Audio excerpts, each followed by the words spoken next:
سلام دوستان، به کانال ذهن خلاق و شاد خوش آمدید. در این ویدیو می‌خواهیم 10 نکته برای استفاده از رژیم غذایی برای کنترل فشار خون رو با شما در میون بذاریم. مسلماً شروع یک رژیم غذایی برای کنترل کلسترول کاملا منطقیه و هر حال مقداری از کلسترول که به شریان‌ها ختم میشه از مواد غذایی است که ما مصرف می‌کنیم. پس تغییر رژیم غذایی برای کنترل فشار خون بسیار مهمه، اما چندان ساده نیست.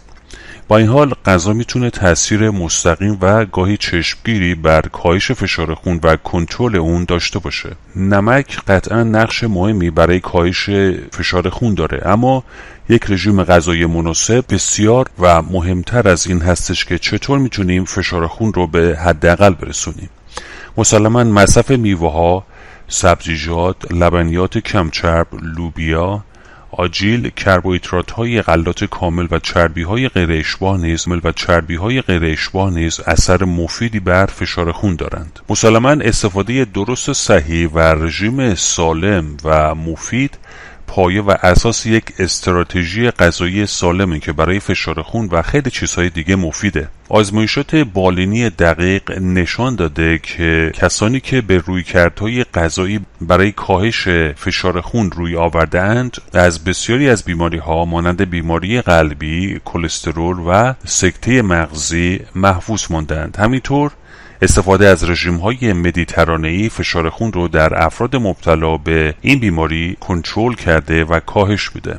مسلماً فشار خون بالا آخرین وضعیت پنهانی است. بدون اندازه‌گیری فشار خون یا تا زمانی که فشار خون بالا شروع به آسیب رساندن به اندام‌های حیاتی کنند هرگز متوجه این بیماری نخواهیم شد. نیمی از 65 میلیون بزرگسال آمریکایی مبتلا به فشار خون بالا هیچ کنترل با توجه به عواقب پنهانی فشار خون بالا که نگران کننده هم هست، این عامل اصلی سکته مغزی در کشور آمریکا به حد اکثر رسانده است. هر روزه هزاران حمله قلبی رخ میده و علت این که کسانی که فشار خون بالا دارن چرا دچار حمله قلبی میشن اینه که عضله قلب بیش از حد کار میکنه و منجر به نارسایی قلبی میشه، حتی به کلیه‌ها آسیب میرسونه و بینایی رو کم کم از بین میبره.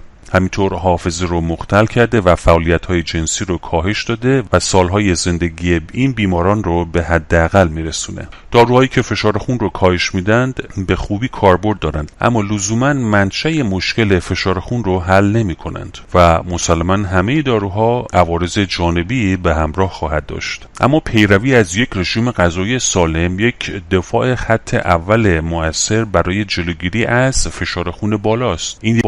این یک درمان اولیه عالی است برای زمانی که فشار خون بالا به منطقه ناسالم میره. متاسفانه استراتژی رژیم غذایی و درک آن برای بسیاری افراد مبهمه، اما این رژیم‌های غذایی در آزمایش‌های بالینی به اثبات رسیده و برای بیماران فشار خون بسیار مفیدند. در اینجا توصیه‌های مبتنی بر شواهد در مورد رژیم غذایی و فشار خون بالا رو برای شما توضیح میدیم. اول ماهی، آجیل، حبوبات و لوبیا هست که سعی کنید بیشتر این مواد رو مصرف بکنید. ماهی یکی از سالمترین مواد غذایی است که برای سلامت مفید بوده و از بهترین منابع اسیدهای چرب امگا 3، ویتامین دی و منشأ خوبی از پروتئین هستند. همینطور برای تقویت مغز بسیار مفیدند. استفاده از لوبیای سفید، قرمز و لوبیاهای دریایی مانند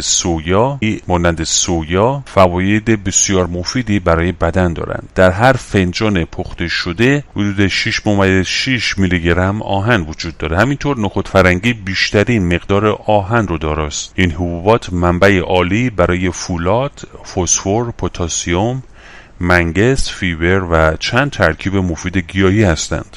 چندین مطالعه ثابت کرده که مصرف مرتب لوبیا و نخود فرنگی به پایین آوردن فشار خون، کلسترول و قند خون و کاهش چربی شکم کمک شایانی میکنه.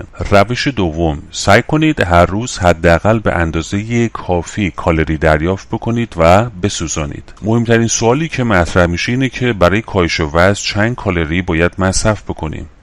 در بعضی از رژیم‌ها زنان 1200 کالری در روز و مردان باید 1500 کالری مصرف کنند. با این حال سعی نکنید این کار را خودسراز تغذیه انجام بدهید. شما باید اطمینان حاصل کنید که نسبت کربوهیدرات، پروتئین و چربی هاتون مطابق با وضعیت سلامتیتون هست. مقدار کربوهیدرات توصیه شده به افراد متفاوت هست و از 20 تا 60% برای کاهش وزن توصیه میشه.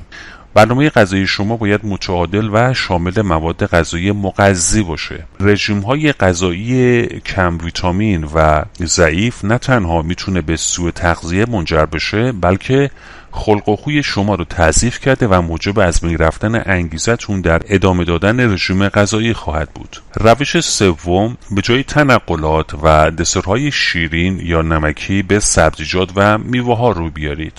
انواع نوشابه‌ها و آب میوه‌های صنعتی، آب نبات، شکلات، نوشیدنی‌های شیرین مثل شربت‌ها، انواع مربا و انواع شیرینی‌های خشک و تر حاوی مقادیر زیادی مواد قند هستند و مصرف زیاد مواد قندی هم موجب تحریک و تضعیف سیستم ایمنی بدن میشه. پس به جای مصرف تنقلات و مواد غذایی با نمک و چربی و قند بالا، از مواد غذایی نمک، قند و چربی کمتری استفاده کنید.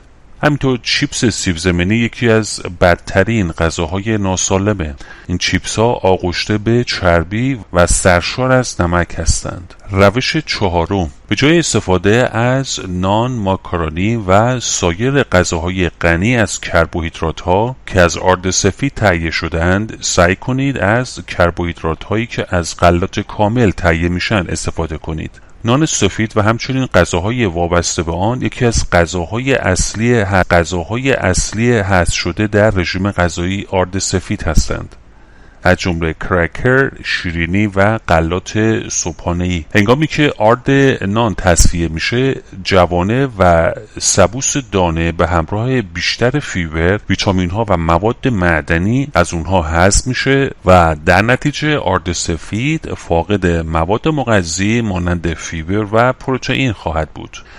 تحقیقات نشان داده که مصرف بیشتر نانهای سفید با افزایش وزن همراه بوده که ممکنه تا حدی به دلیل کاهش ارزش غذایی آن باشه. همچنین نانهای سبوسدار به علت داشتن فیبر بالا به مهار پاسخ قند خون و بهبود احساس سیری بودن کمک شایانی میکنه و این باعث میشه که نیازهای کالری خود را راحت‌تر تشخیص بدید. روش پنجم، به جای نوشیدن آب میوه، خود میوه را بخورید. حتی اگه آب میوه تازه و طبیعی هم باشه، باز هم میوه سالم تره. ممکنه تصور کنید جایی که آب میوه مستقیما از میوه گرفته میشه، پس از لحاظ غذایی معادل با میوه خواهد بود. اما چنین تصوری بنابر دو دلیل اشتباهه. پالم و پوست میوه در واقع در آب میوه باقی میمونه که از لحاظ فیبر دارای مقادیر بالایی هستند. فیبر در رژیم غذایی نقش مهمی در ترویج حرکات منظم روده داره.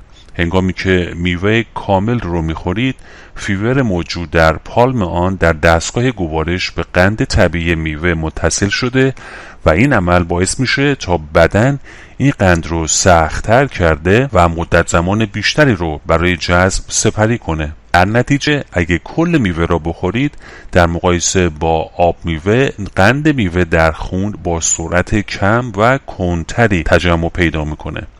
این روند به بدن اجازه میده تا از قند به عنوان منبع حذف فیبر در تبدیل میوه به آب میوه، فرکتوز با سرعت بیشتری جذب میشه.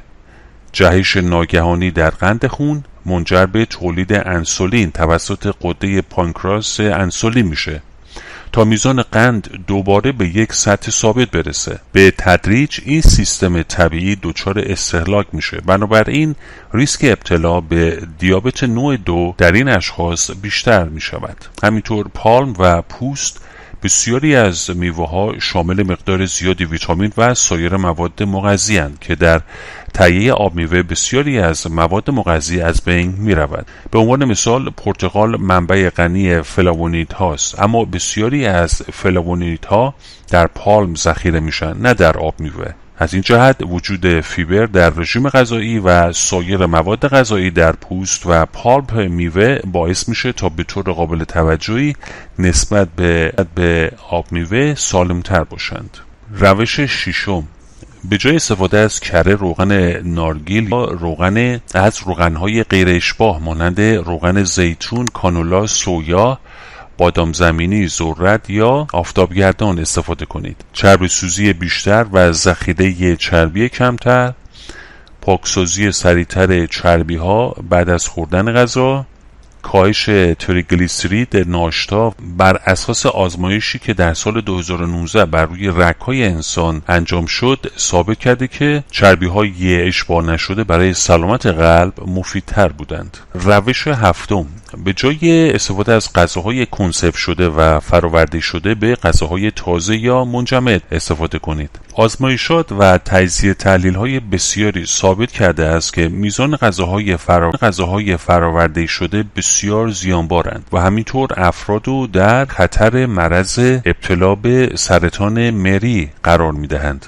محققان دانشگاه پزشکی کاوناس در لیتوانی یک مطالعه مبتنی بر بیماران را انجام دادند که شامل 379 مورد سرطان معده از 4 بیمارستان در لیتوانی بوده که مصرف زیاد گوشت، نمک، گوشت‌های دودی شده مثل ماهی و گوشت‌های خشک به طور قابل توجهی ارتباط مستقیم داشته و خطر سرطان معده را در این افراد افزایش داده. روش هشتم، تا حد امکان از غذاهای کم سدیم استفاده کنید. به جای نمک از گیاهان، ادویه‌جات، ترشیجات، سرکه و سایر طعم دهنده های کم سدیم استفاده کنید. مسلماً استفاده از سرکه، پودر سیر، سبزی های خشک شده معطر، آب لیمو و نارنج و دارچین و برگ ریحان چاشنی‌های مناسب و طعم دهنده هایی هستند که میتونن تاثیر شگفتی در تغییر دادن عطر و بوی غذاهای شما داشته باشند.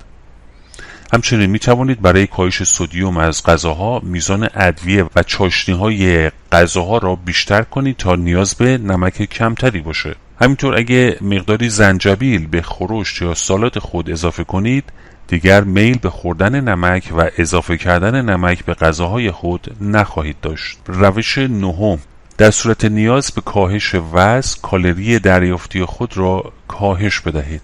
کالری مورد نیاز بدن واحدی از انرژی که سلولهای بدن برای حرکت دادن خون، تنفس هوا و عضلات به آن نیاز دارند. این انرژی را میتوان از 3 منبع کربوهیدرات، پروتئین و چربی و یا به عبارت دیگر مواد مغذی دریافت کرد. در واقع گرم چربی 9 کالری و هر گرم پروتئین 4 کالری به بدن میرسانند. برای افراد بالغ مخصوصا آقایان در سن 31 تا 50 سالگی مقدار کالری مورد نیاز باید بین 2800 تا 3000 کالری باشه و برای خانم ها این نیاز حدوداً 2200 کالریه. البته استفاده از کلمه فعال از فرد به فرد دیگر متفاوته و بستگی به شاخصهایی مانند شدت فعالیت‌ها و سلامت متابولیسم شخص داره. این اعداد برای افرادی که ورزش میکنن نیز متغیره. هرچقدر بیشتر فعال باشید کالری بیشتری نیاز دارید. و روش دهم، اگه به کمک نیاز دارید هر چیزی را که میخورید را به مدت 1 هفته یادداشت بکنید و بعداً این اطلاعات را با یک متخصص تغذیه بررسی کنید تا روش‌های مناسب و کنترل فشار خون رو با شما در میون بگذارند.